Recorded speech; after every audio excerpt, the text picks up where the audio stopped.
तर ऐकू. प्राध्यापक वसंत गिरी लिखित तरुणांचे आयडॉल सुभाषचंद्र बोस भाग 5. सुभाष आणि इकॅरस पक्षी. सुभाषबाबूंना प्रेसिडेन्सी महाविद्यालयातून काढून टाकणे आणि गैरवर्तणुकीचा दाखला देणे या प्रसंगामुळे त्यांचे सर्व मित्र महाविद्यालय सोडण्यासाठी तयार झाली. ही बाब प्रशासनाला हादरा देणारी होती. या प्रसंगाचा लाभ उठवून महाविद्यालयात धुडगूस घालणे, आपल्या नेतृत्वाचा प्रभाव निर्माण करण्यासाठी सोबतच्या इतर विद्यार्थ्यांचे नुकसान करणे सुभाषबाबूंना सहज शक्य होते. पण ते खूप चिंतनगर्भ विचाराचे धनी होते.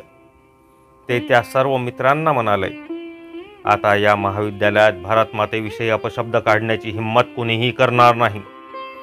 मातृभूमीचा स्वाभिमान या परिसरात जागा झाला आहे.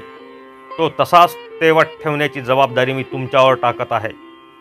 यासाठी तुम्हाला या महाविद्यालयातच राहणे आवश्यक आहे. या शब्दात आपल्या मित्रांचं सांत्वन करून हा छावा परिसराच्या बाहेर पडला. बाहेर पडण्यापूर्वी या छाव्याच्या परिस्पर्शाने अनेक छाव्यांची निर्मिती झाली होती. शेळ्या मेंढ्यांची पिल्ले कापून काढणे सहज शक्य असतं. सिंहगर्जना करणे जर रक्तात असेल तर गोऱ्या माकडांना पळता भुई थोडी करणे कितीशे कठीण. हा संदेश भारतीय युवकांच्या मनात भरवून तो वीरपुत्र प्रेसिडेन्सी महाविद्यालयाच्या परिसराचा निरोप घेत होता. मानाचा मुजरा त्या भारत मातेच्या वीरपुत्राला. पुढील काळात ओटेंची शिक्षण संचालक पदावर नियुक्ती करण्यात आली होती. आता तो सुभाषचा चाहता बनला होता. 1945ला त्याने सुभाषवर एक कविता केली. ती कविता 1967ला प्रकाशित झालेल्या त्याच्या एका कथासंग्रहात आहे. इकॅरस पक्षाची कथा पुराणात आहे. तो पक्षी सूर्याच्या दिशेने धावून जातो, पण सूर्यप्रकाशाच्या धकीने पंख होरपळल्यामुळे समुद्रात बुडून त्याचा अंत झाला आहे असे सांगितले जाते. ओटेन आपल्या काव्यरचनेत आपली प्रतिभा पणाला लावताना व्यक्त होतो.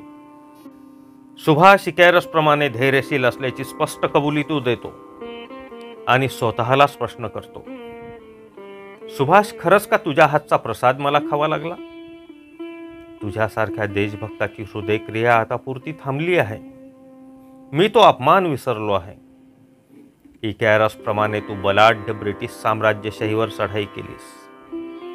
मातृभूमीचे ऋण फेडण्यासाठी तू सर्व शक्ती एकवटून केलेली मागणी अखेर आपली प्रतिष्ठा राखून विधात्याला मान्य करावी लागली.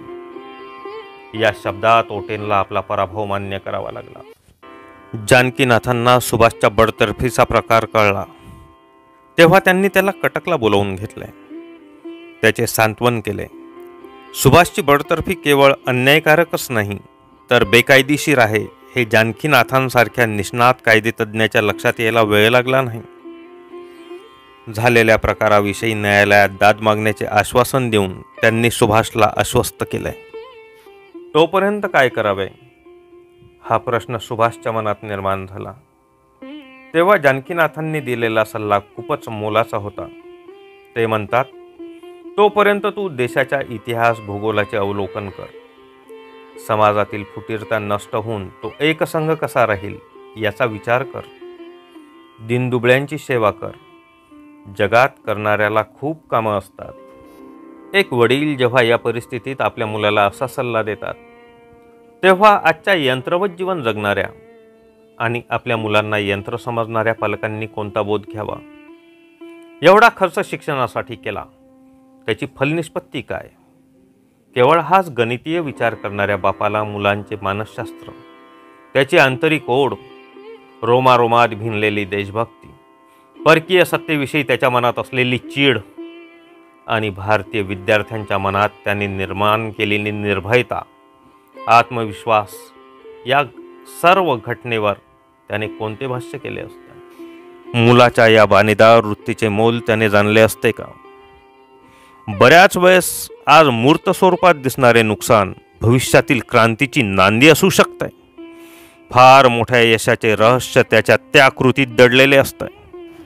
कदाचित भारतीयांच्या मनात गुलामगिरीचे पाच तोडण्याचे स्फुरलिंग पेटविण्याचे सामर्थ्य माझ्या भावी पिढीत असू शकते.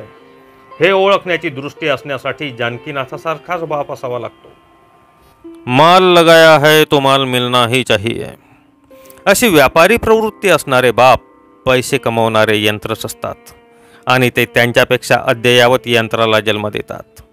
आपल्या अपत्याने नोटांच्या आगारात लोळावे आणि कोणत्याही मार्गाने पैसा मिळविण्याव्यतिरिक्त अन्य विचार करू नये.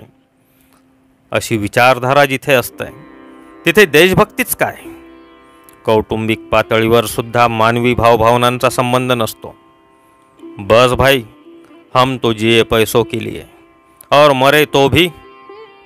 हाच मानवी जीवनाचा आनंद समजणाऱ्या महामानवांना साष्टांग दंडवत घातला पाहिजे. सुभाषच्या डोक्यात तात्काळ प्रकाश पडला. आपलं दुःख कुरवाळण्यात काहीच अर्थ नाही. वडिलांचा सल्ला अंतिम मानून त्याने तो आचरणात आणला. निसर्गाच्या निरीक्षणाने भारताचे विलोभनीय दर्शन त्याला घडले. साधू संतांच्या दर्शनाने संन्यास घेण्यासाठी केवढा त्याग करावा लागतो हे त्याला कळाले. योगी अरविंद, स्वामी विवेकानंद यांच्या कार्याची महती त्याला या काळात अधिकच कळाली. त्या महान विभूतींच्या चिंतनामुळे त्याला मोठेच आत्मबळ मिळाले. मित्र हो, सुभाषबाबूंच्या जीवनातील या प्रसंगापासून आपल्यासारख्या पामरांनी काय बोध घ्यावा. पराभवातही प्रत्येकाला विजय शोधता येतो.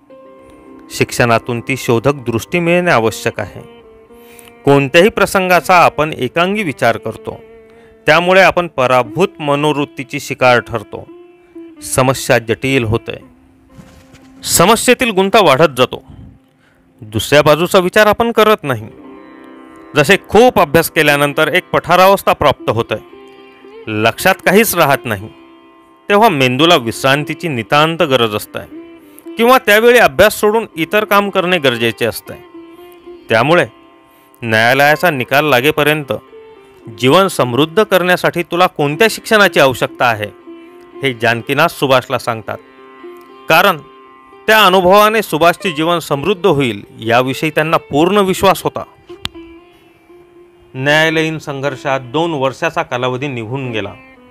जुलै 1917ला स्कॉटिश चर्च कॉलेजमध्ये सुभाषला प्रवेश मिळाला. सर्व वर्गमित्र 2 वर्षांनी पुढे गेले होते. त्या काळात UTC कॅम्पमध्ये सुभाषला गुणवत्तेवर प्रवेश मिळाला. Camping, cross country, journeying, rifle training या सर्व विभागात तो आघाडीवर चमकला आणि BAला प्रथम श्रेणीत तो दुसरा आला. खरंच सुभाष 2 पावले मागे जाऊन किती पावले पुढे गेला होता. निराशावादी किंवा निराशावाद समर्थक यापासून काही बोध घेतील का. बोध घेतला तर आणि तरच त्यांच्या जीवनात आशेचा किरण दिसेल. तिमिरातून तेजाकडे जाण्याचा मार्ग सुकर बनेल. ते जीवन इतरांसाठी प्रेरणादायी ठरू शकेल. सुभाषच्या जीवनातील या प्रसंगापासून हे शिकावे असे ज्यांना वाटेल, त्यांच्या सर्वांग सुंदर जीवनात निराशा कधीही प्रवेश करू शकणार नाही. ती मानवी संपत्ती मानवतेचे उदात्तीकरण करेल. धन्यवाद. शेवटी एक नम्र निवेदन. चॅनलवर नवीन आला असाल किंवा अद्यापपर्यंत चॅनल सबस्क्राईब केले नसेल तर कृपया चॅनल सबस्क्राईब कराल ही आग्रहाची नम्र विनंती. धन्यवाद.